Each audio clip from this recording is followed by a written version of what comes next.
오늘도 할매 감성을 찾아주셔서 감사합니다. 세상을 돈과 성공을 위해서만 살아온 아버지. 가출한 아들을 찾기 위해 10년을 헤매지만 결국 아들은 세상을 떠나고 맙니다. 그러나 손목시계 하나가 손녀와 며느리에게 이끌며 잃어버린 가족을 다시 이어줍니다. 탐욕의 눈먼 딸의 배신, 그리고 마지막에 드러나는 진실. 가족의 이름으로 다시 시작하는 감동의 이야기입니다. 구독과 좋아요 눌러주시면 오늘 이야기 시작합니다. 거실 벽면 가득 상패와 액자들이 줄지어 걸려 있었습니다. 신문에는 주인공의 이름을 딴 재단 기사와 기부 내역이 대서특필되어 있었습니다. 그는 기업가로 누구보다 큰 성공을 거두었습니다. 사람들은 그의 원칙과 집념을 존경하였고 언론은 그를 사회의 귀감이라 칭송하였습니다. 그러나 정작 주인공의 얼굴에는 웃음이 사라져 있었습니다. 화려한 성취와 달리 그의 눈빛은 늘 허전하였습니다. 그는 책상 위에 놓인 가족사진 액자를 집어들었습니다. 사진 속에는 아직 젊은 시절의 아들이 억지로 미소를 짓고 서 있었습니다. 하지만 눈동자에는 그림자가 드리워져 있었습니다. 주인공은 그때의 기억을 떠올렸습니다.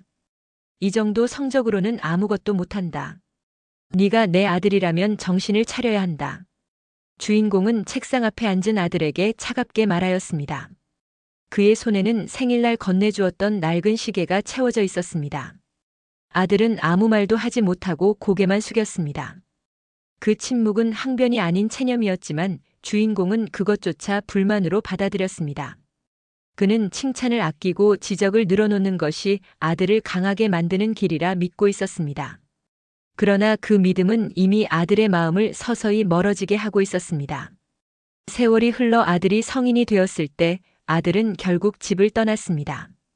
그날 현관문이 닫히는 소리가 아직도 생생하게 남아 있었습니다.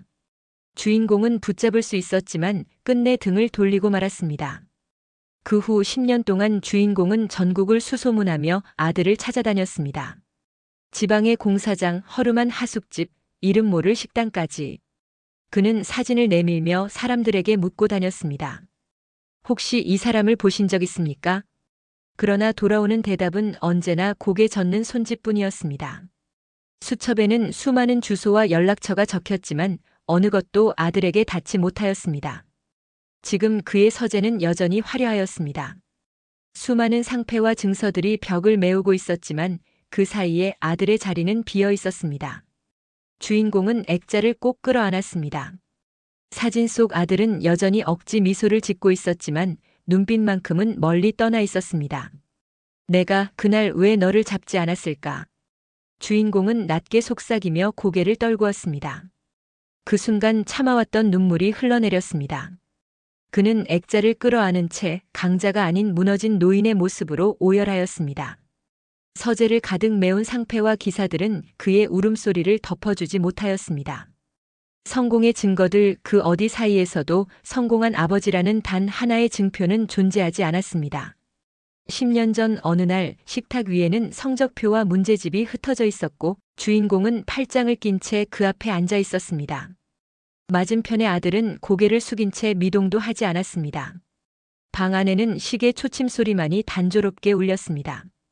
이제 성인이 되었는데 이제라도 앞으로 무엇을 할 것인지 정하고 바득바득 살아야 하지 않겠냐? 주인공의 목소리는 짧고 단호하였습니다. 꾸짖음이 아니라 선언처럼 들렸습니다. 아들은 손가락으로 책상 모서리를 천천히 긁으며 침묵을 이어갔습니다. 그 침묵이 오히려 주인공을 더 답답하게 만들었습니다. 그는 다시 몸을 앞으로 기울이며 소리쳤습니다. 언제까지 이렇게 무능하게 살 거냐? 세상은 널 기다려주지 않는다. 그제야 아들은 고개를 들었습니다. 눈빛에는 억눌린 분노와 체념이 동시에 담겨 있었습니다. 그러나 입은 굳게 다물려 있었습니다. 주인공은 그 눈빛을 처음 보는 듯 낯설게 느꼈습니다. 짧은 침묵이 흘렀고 결국 아들은 아무 말도 남기지 않은 채 자리를 박차고 일어났습니다.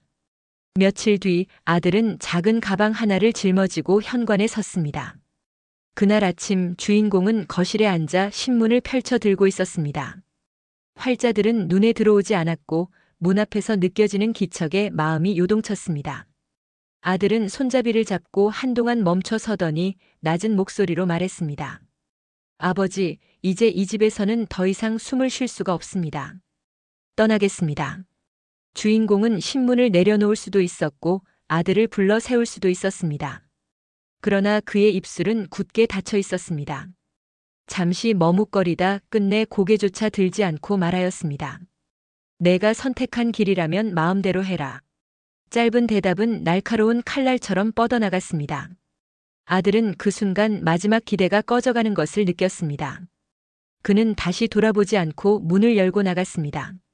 현관문이 쿵 하고 닫히는 소리가 집안을 울렸습니다.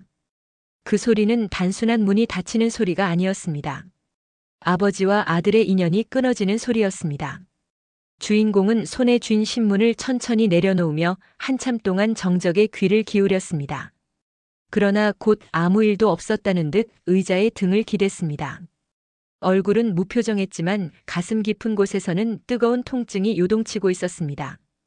그날 이후 현관문은 다시 열리지 않았습니다. 집 안에서 들리던 아들의 발자국 소리도 웃음도 질문도 모두 사라졌습니다. 넓은 집에는 주인공의 숨소리만 남아 있었고 고요는 차갑게 이어졌습니다. 아들은 집을 나온 뒤 작은 원룸에서 새로운 삶을 시작하였습니다. 가진 것은 많지 않았지만 자유롭게 숨을 쉴 수 있다는 것만으로도 해방감을 느꼈습니다. 공사장에서 막노동을 하고 가끔은 식당 아르바이트를 하면서 하루하루를 이어갔습니다. 그러나 고단한 생활 속에서도 그의 표정은 예전보다 훨씬 편안해 보였습니다. 그 무렵 그는 한 여자를 만나게 되었습니다. 작은 식당에서 일하던 여인은 묵묵히 일하며 손님에게 친절을 잃지 않았습니다. 아들은 그녀의 웃음에 마음을 빼앗겼고 서서히 서로에게 의지하며 가까워졌습니다. 돈이 없어도 함께 나누는 한 끼 식사는 따뜻했고 지친 몸을 서로 기대어 위로하는 순간들은 작지만 단단한 행복으로 다가왔습니다. 시간은 빠르게 흘렀습니다. 두 사람은 서로에게 없어서는 안 될 존재가 되었고 결국 새로운 생명을 맞이하게 되었습니다. 갓난아이가 울음을 터뜨린 순간 아들은 자신의 삶이 달라졌음을 깨달았습니다. 그는 서툰 손길로 아기를 안으며 눈물을 글썽였습니다. 우리 딸, 네가 있어서 아빠가 다시 살아가는구나. 그의 목소리는 떨렸지만 그 어느 때보다 진심이 담겨 있었습니다. 작은 방은 아기의 웃음소리와 울음소리로 가득 찼지만 생활은 여전히 빠듯하였습니다. 공사장에서 늦게까지 일하다가 들어오면 몸은 녹초가 되었고 방세를 내기에도 빠듯한 날이 많았습니다. 그러나 좁은 방에서 펼쳐진 저녁 식탁 위에는 항상 웃음이 있었습니다. 아들은 돈이 없어도 가족의 웃음을 지키는 것만으로 충분히 행복하다고 생각하였습니다. 아버지가 무능하다라고 단정했던 아들은 사실 누구보다 따뜻한 아버지로 변해가고 있었습니다. 아이가 자라면서 옹알이를 하고 두 발로 서기 시작하자 그는 퇴근길마다 작은 장난감을 사들고 들어왔습니다. 아이는 그 장난감을 꼭 쥐고 까르르 웃었고 그 웃음은 힘든 하루를 잊게 해주었습니다. 아들은 자신이 비록 큰 성공을 거두지 못하더라도 한 가정을 책임지는 삶 속에서 의미를 찾고 있었습니다. 연인과 아이를 바라보는 그의 얼굴에는 더 이상 그림자가 보이지 않았습니다. 집을 떠나던 날의 차갑던 표정은 사라지고 대신 한 남편이자 아버지로서의 온기가 자리 잡고 있었습니다. 그 온기는 작은 방 가득 퍼졌고 세상 어느 부잣집의 거실보다도 따뜻해 보였습니다. 주인공의 딸은 어린 시절부터 아버지의 신뢰를 받았습니다. 차가운 태도에도 불구하고 성적은 늘 우수하였고 사회적으로도 부족함이 없었습니다. 그녀는 아들의 실패를 비웃듯 늘 모범생의 길을 걸었고 주인공은 은연중에 딸에게 더 많은 기대를 걸었습니다. 그러나 그 기대가 딸의 마음을 곧바로 바꿔놓지는 못했습니다. 딸의 시선은 애정보다도 재산과 지위에 더 깊게 꽂혀 있었습니다. 아들이 집을 떠난 뒤 10년의 세월 동안 딸은 아버지 곁에서 사업을 돕는 것처럼 행동하였습니다. 그러나 내심으로는 언젠가 아버지가 모든 것을 물려주리라는 확신에 사로잡혀 있었습니다. 그녀는 아버지가 아들을 찾으러 다니는 모습을 볼 때마다 차갑게 말하곤 하였습니다. 아버지, 이제 그만하시죠. 이미 오빠는 돌아오지 않을 사람 아닙니까? 그 말에는 걱정보다도 불편한 짜증이 배어 있었습니다. 겉으로는 단정하고 효심 깊은 딸처럼 보였지만 그녀는 오빠의 행적을 은밀히 추적하고 있었습니다. 오빠와 가까이 지냈던 친구를 은근히 회유하며 거처를 알아냈고 그곳의 집주인에게까지 접근하여 돈을 쥐어주었습니다. 오빠와 관련된 일이라면 하나도 빠짐없이 저한테 전부 알려주세요. 집주인은 생활이 빠듯했기에 마지못해 고개를 끄덕였습니다. 그렇게 딸은 오빠의 삶을 멀리서 지켜보는 듯 보였지만 사실은 감시하고 있었습니다. 그러나 그녀의 관심은 오빠의 행복이나 안부에 있지 않았습니다. 오빠가 가족을 이루었다는 사실도 이미 알고 있었지만 그것은 그녀에게 위협이자 불편한 진실일 뿐이었습니다. 손녀의 존재는 곧 상속 구도의 변수였고 며느리의 존재는 가문의 질서를 흐릴 수 있는 요소라 여겼습니다. 딸은 그 사실을 깊이 숨긴 채 아버지에게는 이런 반구도 하지 않았습니다. 밤마다 그녀는 혼자서 서류를 정리하며 미래를 그렸습니다. 아버지가 언젠가 쓰러지면 모든 재산은 자신에게 흘러들어올 것이라 확신하였습니다. 눈앞에 그려지는 것은 가문의 명예가 아니라 오로지 자신이 손에 쥘 부와 권력이었습니다. 그녀의 마음속에서 오빠와 그의 가족은 이미 존재하지 않는 것이나 다름없었습니다. 아버지 앞에서 효녀처럼 웃던 모습과 뒤에서 음흉한 계산을 이어가는 모습은 극명히 달랐습니다. 딸은 그 이중적인 얼굴을 드러내지 않고 은밀히 오빠를 감시하며 자신의 미래를 굳히고 있었습니다. 어느 날 주인공은 병원 진료실에 앉아 있었고 의사는 차트를 넘기며 조심스럽게 말하였습니다. 건강관리가 필요하십니다. 이제는 예전처럼 버티실 수 없어요. 의사의 목소리는 담담했지만 주인공의 귀에는 사형선고처럼 들렸습니다. 그는 병원을 나와 차에 앉아 한동안 움직이지 못하였습니다. 눈앞이 흐릿하게 흔들렸습니다. 수많은 상패와 명예, 재산이 그의 손에 있었지만 정작 붙잡고 싶은 것은 하나도 남지 않았습니다. 아들을 잃어버린 그날 이후 후회만을 붙들고 살아왔는데 이제는 시간이 그조차도 허락하지 않는다는 사실이 가슴을 죄어왔습니다. 집으로 돌아온 그는 서재 책상 위에 놓인 약봉지를 물끄러미 바라보았습니다. 약을 꺼내 손바닥에 올려두었지만 쉽게 삼키지 못하였습니다. 약이 아니라 아들의 얼굴이 더 절실했기 때문이었습니다.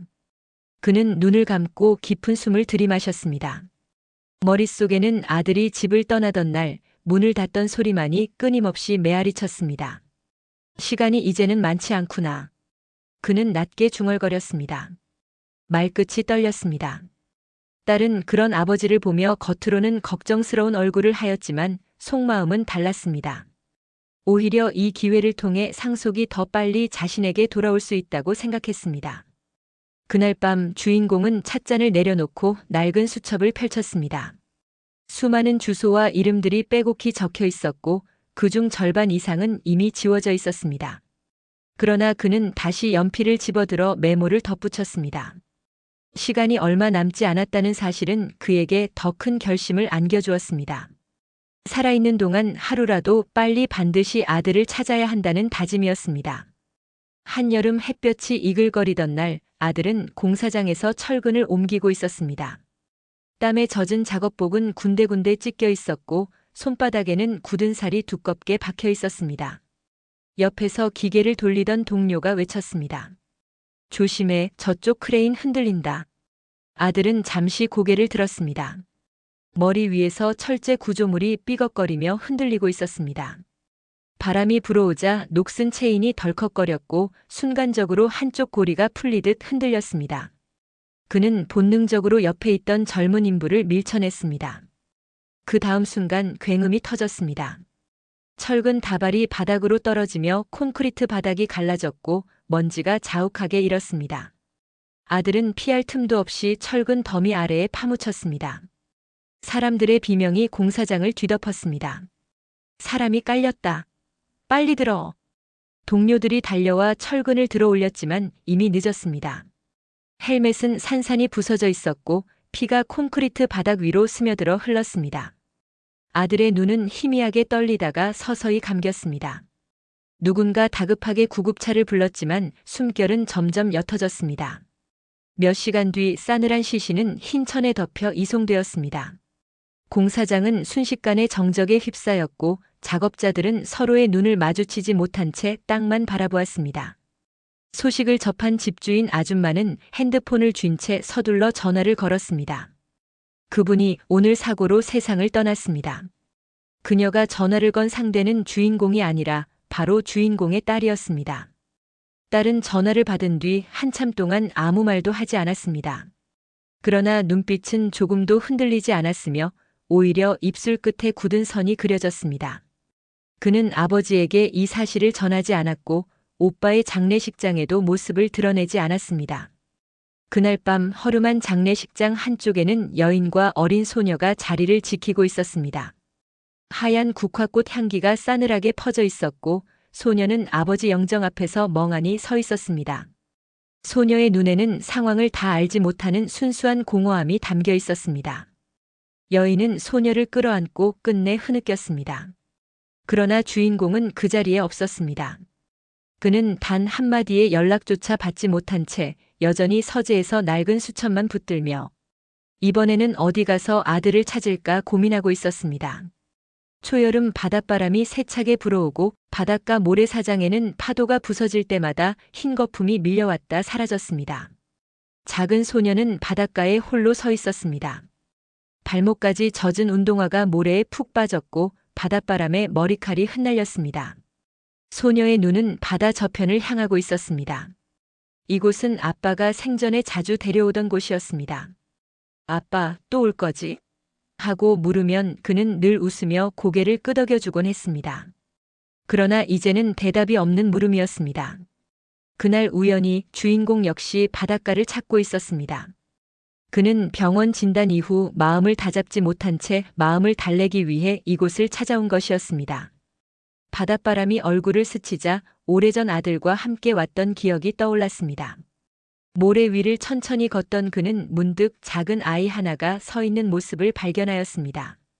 낯선 듯 하면서도 어쩐지 시선을 떼지 못했습니다.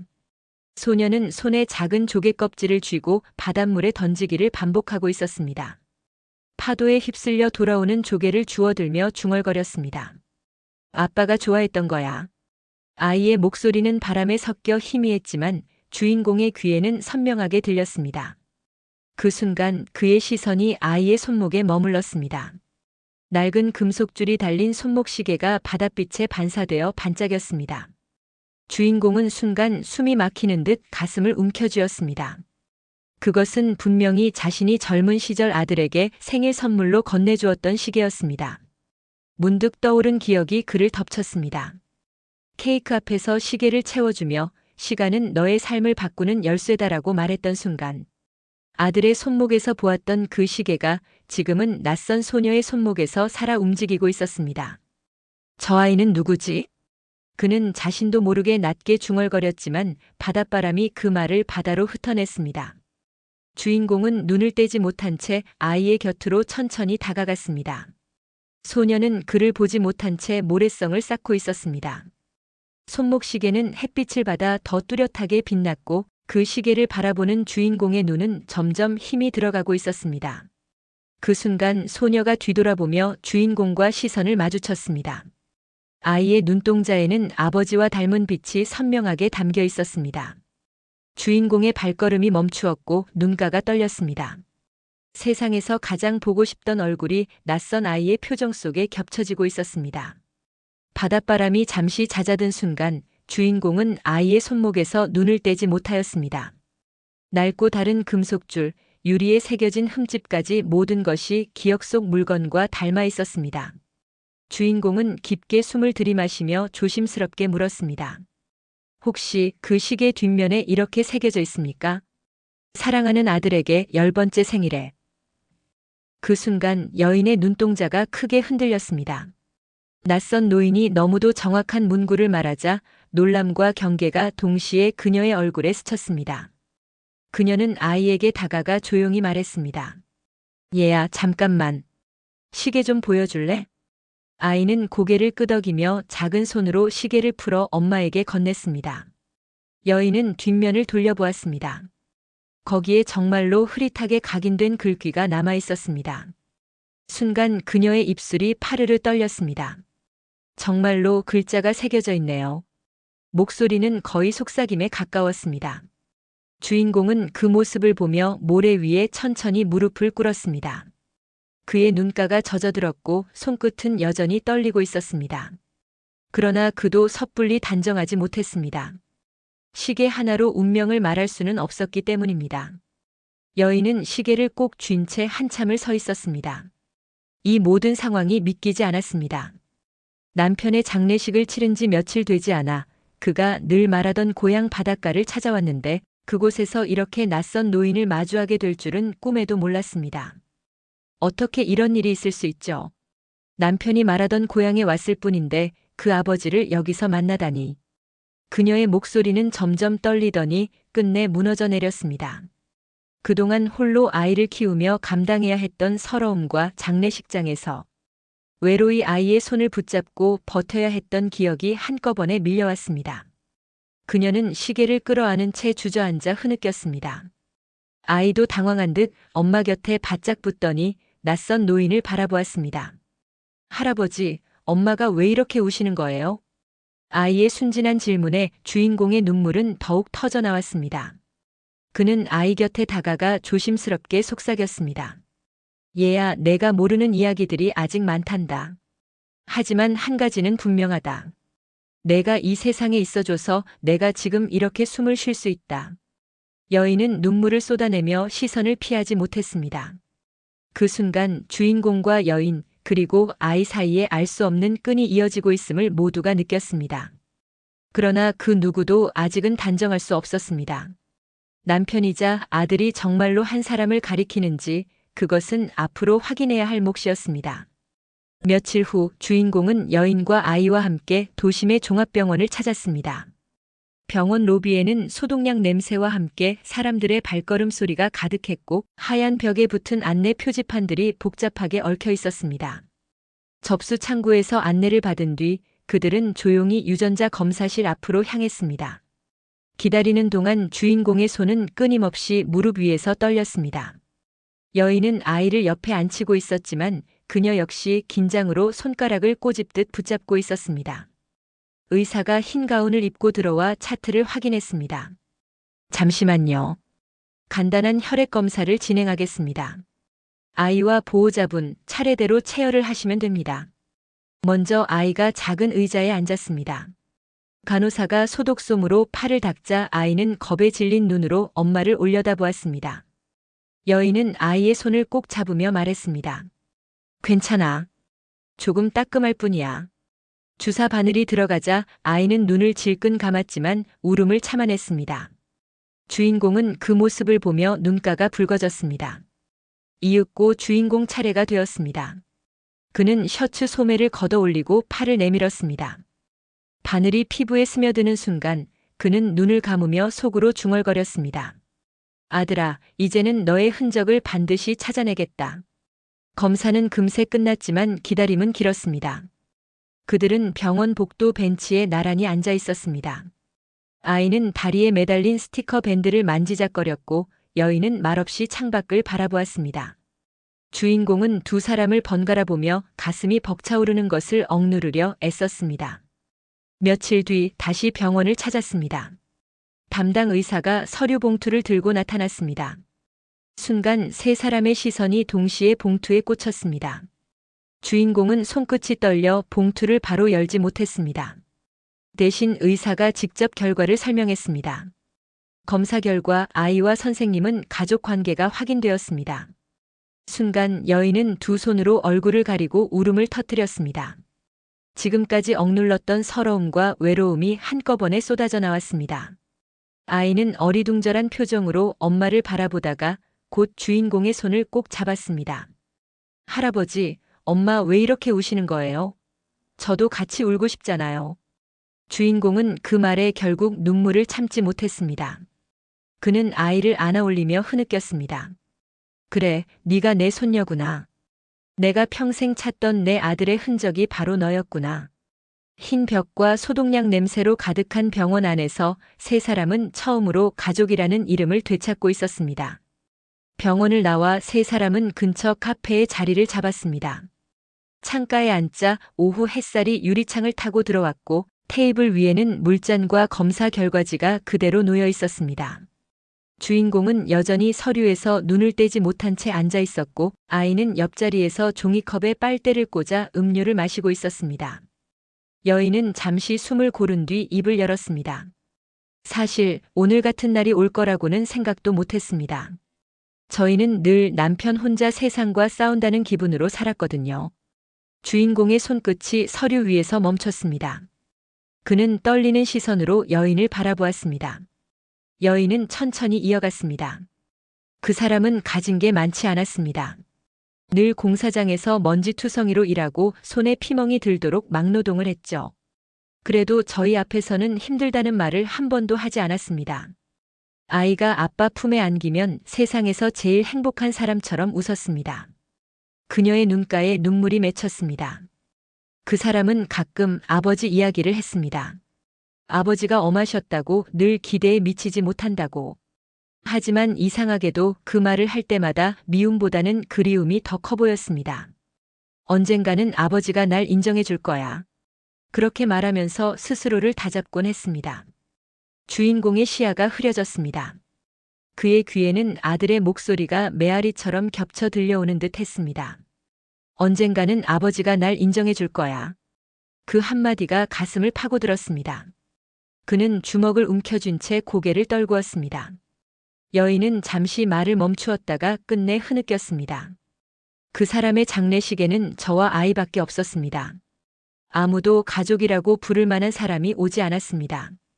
저는 울면서도 아이 앞에서 무너지지 않으려 했지만 마음속에서는 억울하고 원통한 생각이 계속 밀려왔습니다. 왜 아무도 우리를 찾아주지 않는 걸까 하고요. 주인공은 숨을 삼키며 떨리는 목소리로 중얼거렸습니다. 미안합니다. 10년을 찾아다녔지만 저도 아들의 사망 소식을 듣지 못했습니다. 정말 미안합니다. 그날 저녁 무렵 낯익은 얼굴이 주인공 저택의 대문 앞에 서 있었습니다. 주인공은 문을 열고 한참 동안 눈을 떼지 못했습니다. 너 정수 아니냐? 정민이랑 초등학교 때부터 붙어 다니던 친구. 그 정수 맞지? 대체 이게 몇 년 만이냐? 정수는 고개를 숙이며 떨리는 목소리로 답했습니다. 아버님, 오랜만에 인사드립니다. 저 정민이 친구 정수입니다. 거실에 마주 앉은 두 사람. 주인공은 숨을 몰아쉬며 물었습니다. 네가 정민이 소식을 아는 게 있다고. 나는 10년을 찾았는데 끝내 못 찾았다. 친구 정수는 한동안 말을 잇지 못하다가 낮게 고개를 끄덕였습니다. 정민이가 제게만 연락을 줬습니다. 전화로 가끔 안부만 전했어요. 어디 사는지 절대 말하지 말라고 했습니다. 언젠가 스스로 자리 잡고 가족과 함께 당당히 찾아가겠다. 그러니까 기다려달라고 했습니다. 정수는 이어서 굳은 얼굴로 말을 꺼냈습니다. 근데 어느 날 따님이 저를 찾아왔습니다. 정민이 오빠가 걱정된다면서 혹시 어디 사는지 아냐고 계속 물었습니다. 저도 처음엔 진심인 줄 알고 사는 곳을 알려줬습니다. 근데 나중에 알게 됐습니다. 따님이 이미 집주인까지 매수해서 무슨 일 있으면 자기한테 바로 연락 달라고 했다는 걸요. 주인공의 얼굴이 얼어붙었습니다. 뭐라고? 우리 딸이? 정수는 고개를 떨구며 말을 이었습니다. 며칠 전 정민이가 오랫동안 연락이 없어서 제가 직접 사는 곳으로 찾아갔습니다. 그제야 집주인 아주머니한테 들었습니다. 정민이가 공사장에서 사고로 세상을 떠났다고요. 그리고 따님에게 그 소식을 이미 전해주었다는 사실도 들었습니다. 탁! 주인공의 손이 탁자를 내리쳤습니다. 그의 목소리가 분노와 절망으로 터져나왔습니다. 말하자면 내 딸이 정민이가 죽은 걸 알면서도 나한테 단 한마디도 하지 않았단 말이냐? 오빠 장례식조차 숨겼단 말이냐? 방 안의 공기가 단숨에 얼어붙었습니다. 여인은 두 손으로 얼굴을 가리고 흐느꼈고 아이는 겁에 질려 주인공의 곁을 꼭 붙들었습니다. 정수는 눈을 감은 채 고개를 숙이고 앉아 있었습니다. 주인공의 가슴속에서 상속을 노리고 형제를 외면한 딸의 민낯이 서서히 드러나고 있었습니다. 주인공은 정수의 말을 듣고 곧장 전화를 걸었습니다. 떨리는 손끝으로 단축 번호를 눌렀습니다. 잠시 후 딸의 목소리가 무심하게 흘러나왔습니다. 아버지, 무슨 일이세요? 지금 당장 집으로 들어와라. 짧고 낮은 목소리였지만 분노가 짙게 배어 있었습니다. 잠시 후 거실 문이 열리며 딸이 들어섰습니다. 단정한 옷차림, 차가운 표정. 그러나 아버지를 마주한 순간에도 눈빛 하나 흔들리지 않았습니다. 주인공은 자리에서 일어나 딸을 똑바로 바라보았습니다. 정민이, 내 오빠가 죽은 걸 내가 이미 알고 있었다지. 딸은 잠시 눈을 내리깔더니 이내 담담하게 대답했습니다. 네, 아버지. 오빠 죽은 거 이미 알고 있었어요. 그걸 알고도 나한테는 단 한마디도 하지 않았단 말이냐? 장례식장에도 가지 않고 내 오빠를 그렇게 떠나보냈단 말이냐? 주인공의 목소리가 집안을 뒤흔들었습니다. 딸은 잠시 침묵하다가 입술을 굳게 다물었습니다. 아버지, 오빠는 우리 가족을 버리고 떠난 사람이에요. 집을 나가고 연락도 끊고 제 할 도리 다 버린 사람 아닙니까? 저는 상속에 쓸데없는 변수 만드는 게 싫었습니다. 주인공은 탁자를 치며 소리쳤습니다. 네가 인간이냐? 피부치가 죽었는데 그 사실을 알고도 나를 속이고 장례식조차 외면하다니. 딸은 오히려 눈빛을 고추세우며 맞받아쳤습니다. 아버지는 10년 넘게 오빠만 쫓아다니셨죠? 저는 언제나 뒷전이었습니다. 그런 사람이 죽었다고 해서 제가 눈물 흘릴 이유가 있습니까? 순간 주인공의 가슴이 찢어지는 듯 했지만 눈빛은 매섭게 타올랐습니다. 네가 내 딸이라는 사실이 지금 이 순간 내 평생 가장 큰 수치다. 여인은 옆에서 아이를 끌어안은 채 흐느꼈고 정수는 눈을 감은 채 고개를 숙였습니다. 집안 공기는 분노와 절망 그리고 돌이킬 수 없는 단절의 기운으로 짙게 가라앉았습니다. 다음 날 밤은 깊어가고 있었지만 주인공의 눈빛은 오히려 날카로워져 있었습니다. 거실 한쪽에 놓인 약봉지가 그의 남은 시간을 보여주고 있었습니다. 손을 뻗어 약을 집어들던 그는 이내 그대로 내려놓았습니다. 시간이 없다. 낮게 내뱉은 말은 방 안의 모든 사람을 긴장시켰습니다. 주인공은 휴대전화를 꺼내 변호사의 번호를 눌렀습니다. 전화가 연결되자마자 거칠게 말했습니다. 지금 당장 내 집으로 오게. 아무리 늦어도 좋으니 유언장 변경을 해야겠네. 오늘 안에 끝낼 것이네. 같은 방 안에 있던 여인은 놀란 듯 서로를 바라보았지만 주인공의 표정은 단호했습니다. 내 몸은 오래 버티지 못한다. 더 미룰 수 없다. 내가 직접 매듭을 지어야 한다. 1시간쯤 뒤 변호사가 집에 도착했습니다. 두꺼운 가방에서 서류와 도장을 꺼내놓자 주인공은 지체 없이 소파에서 몸을 일으켰습니다. 기록하게. 내 재산과 지분 모든 상속권에서 딸을 완전히 배제한다. 대신 정민이의 아이와 그 어머니를 내 가족으로 정식 기록한다. 이 아이가 내 유산의 정당한 상속자다. 변호사의 손이 펜을 움직이는 동안 주인공의 목소리는 흔들림이 없었습니다. 여인은 울먹이며 말렸습니다. 아버님 잠시만요. 이렇게까지 하지 않으셔도 됩니다. 저희는 그저 가족으로 인정받는 것만으로 충분합니다. 하지만 주인공은 고개를 저었습니다. 아니에요. 나는 평생 돈과 권력에만 눈이 멀어 아들을 잃고 손녀도 잃을 뻔했습니다. 이제라도 바로 잡아야 합니다. 내 피가 흐르는 이 아이가 저의 전부입니다. 아이의 작은 손이 그의 주름진 손을 덮었습니다. 할아버지, 저 지켜주실 거죠? 그 짧은 질문에 주인공의 눈에 눈물이 번졌습니다. 그러나 입술은 단호하게 굳어 있었습니다. 그래, 내가 살아있는 동안은 물론 내가 떠난 뒤에도 네가 혼자가 되지 않게 할 것이다. 변호사는 마지막 서명을 요청했습니다. 주인공은 힘겹게 펜을 들어 떨리는 손으로 이름을 적었습니다. 굵직한 글자가 종이에 새겨지는 순간 방 안은 무겁고도 선명한 결의로 가득 찼습니다. 주인공은 펜을 내려놓으며 낮게 중얼거렸습니다. 이제 됐구나. 나의 마지막 할 일을 다했다. 유언장 변경 절차가 모두 마무리되고 변호사가 두꺼운 서류 가방을 들고 집을 나서자 대문 앞에 서 있던 그림자가 불쑥 모습을 드러냈습니다. 그것은 다름 아닌 주인공의 딸이었습니다. 이 늦은 시간에 아버지 댁에서 무슨 일을 하신 겁니까? 딸의 목소리는 날카롭고 차가웠습니다. 변호사는 잠시 머뭇거리다 말을 아끼려 했지만 딸의 집요한 눈빛에 결국 짧게 답했습니다. 유언장 변경과 관련해서 정리가 있었습니다. 자세한 건 아버님께 직접 들으시는 게 좋겠습니다. 딸의 눈빛이 번뜩였습니다. 유언장 변경? 변호사가 발걸음을 재촉하며 자리를 떠나자 딸은 대문 앞에서 한동안 서 있었습니다. 손톱이 손바닥을 파고들 정도로 주먹을 꽉 쥔 채였습니다.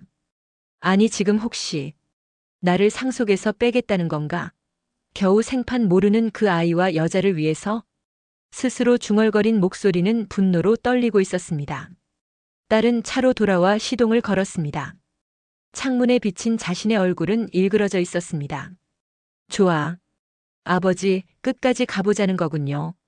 내가 그렇게 쉽게 물러날 줄 아셨습니까?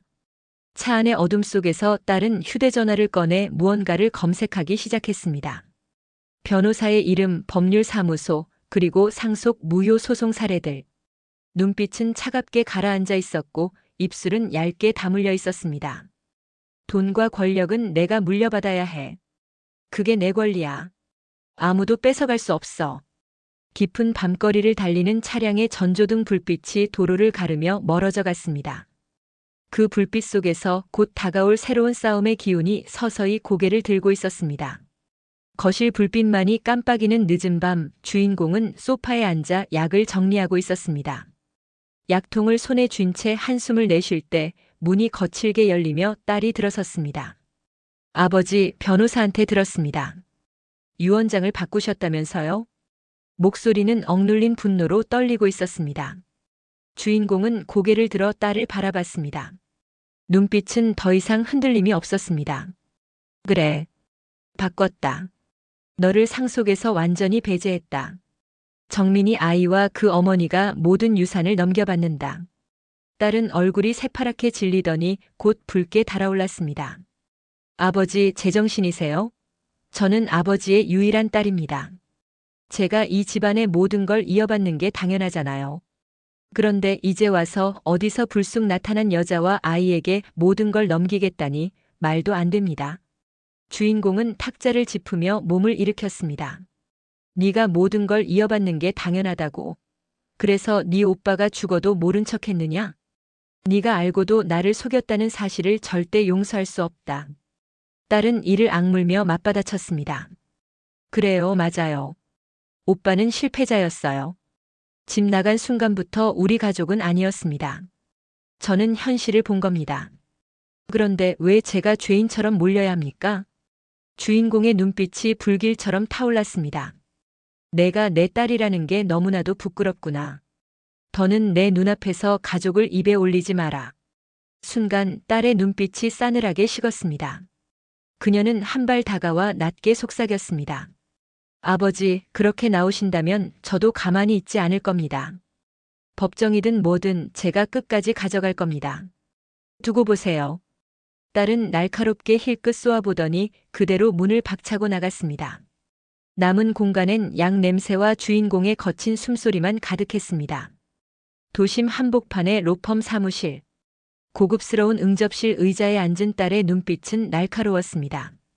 그녀는 변호사에게 서류를 밀어내듯 내던졌습니다. 아버지가 유언장을 바꿨습니다. 저를 완전히 배제했어요. 방법을 찾아주세요. 어떻게든 무효로 만들어야 합니다. 변호사는 차분히 서류를 훑어보더니 한숨을 내쉬며 고개를 저었습니다. 이 케이스는 상황이 너무 불리합니다. 유언은 본인의 자유의사로 작성됐고 절차도 완벽합니다. 병세를 이유로 삼아도 설득력이 약합니다. 솔직히 말씀드리죠. 가망이 없습니다. 딸의 얼굴이 굳어졌습니다. 손끝이 떨리며 목소리가 높아졌습니다. 가망이 없다니요? 제가 아버지의 친딸인데 왜 제가 모든 걸 빼앗겨야 합니까? 변호사는 단호하게 답했습니다. 현실적으로 타협하십시오. 억지로 소송을 걸어봤자 패소할 뿐입니다. 오히려 따님이 더 큰 상처를 입을 겁니다. 그 말에 딸의 눈빛이 허물어지듯 흔들렸습니다. 입술을 깨물던 그녀는 이내 자리에서 벌떡 일어나 의자를 세차게 밀쳤습니다. 타협하라고? 내가 왜 그런 인간들과 타협해야 하는데? 사무실 유리창에 비친 그녀의 얼굴은 일그러져 있었습니다. 순간 두 손으로 머리를 움켜쥐며 비틀거리더니 짧은 비명이 흘러나왔습니다. 아버지도 오빠도 모두가 나를 버린 거야. 변호사는 더 말하지 않았습니다. 그녀의 무너지는 뒷모습만이 차갑게 반사된 유리창에 남아 있었습니다. 딸은 결국 복도를 걸어나가며 웃음인지 울음인지 알 수 없는 소리를 흘렸습니다. 반격은커녕 모든 희망이 산산이 부서진 순간이었습니다. 며칠 뒤 주인공은 바닷가에 섰습니다. 수평선 너머로 붉은 노을이 번지고 파도는 쉼없이 밀려와 발끝을 적셨습니다. 옆에는 여인과 아이가 나란히 서 있었습니다. 아이의 손목에는 늘 그렇듯 낡은 시계가 채워져 있었습니다. 빛바랜 금속줄과 흠집난 유리판은 세월의 흔적을 그대로 품고 있었습니다. 주인공은 그 시계를 오래도록 바라보다가 낮은 목소리로 말했습니다. 저 시계가 우리를 다시 만나게 해주었구나. 정민이가 남긴 가장 소중한 선물이다. 그는 아이의 어깨에 손을 얹었습니다. 아가야, 네 아버지가 못 지켜준 걸 이제는 내가 지켜주마. 네가 더 이상 외롭지 않도록 내 마지막까지 함께하겠다. 아이의 눈이 반짝이며 웃음이 번졌습니다. 정말 할아버지가 우리랑 같이 있어주시는 거죠? 주인공은 아이를 품에 안으며 눈가에 번진 눈물을 감추지 않았습니다. 그래. 이제부터 너는 이 하레비의 하나뿐인 손녀다. 잠시 뒤 그는 여인을 향해 돌아섰습니다. 여인은 바다를 보며 눈물을 훔치고 있었습니다. 주인공은 조용하지만 단호한 목소리로 말했습니다. 지금부터는 며느리라고 불러도 되겠습니까? 아들 정민이를 사랑해 주었고 마지막까지 곁에 있어준 당신을 이제는 가족으로 맞이하고 싶습니다. 여인은 순간 눈물을 터뜨리며 고개를 숙였습니다. 떨리는 목소리가 바닷바람에 실려 퍼졌습니다. 아버님, 그 말씀만으로도 그동안의 서러움이 다 풀리는 것 같습니다. 주인공은 두 사람을 품에 안았습니다. 세 사람의 그림자가 저녁 햇살 속에 길게 드리워졌습니다. 붉게 물든 바다 위로 갈매기 한 무리가 날아오르며 울음을 터뜨렸습니다. 주인공은 노을을 향해 마지막 다짐을 속삭였습니다. 정민아, 나조차도 이루지 못한 진정한 가족. 네가 이루었구나. 그래, 이제라도 인정해야겠다. 진정한 아들이고 아버지고 승자는 바로 너였다. 사랑은 때로는 말로 전하지 못해도 끝내 남아 이어집니다. 잃어버린 인연도 뒤늦게 찾은 가족도 결국 마음이 닿는 순간 다시 하나가 됩니다. 오늘 이야기가 마음에 드셨다면 구독과 좋아요, 알림 설정 부탁드립니다.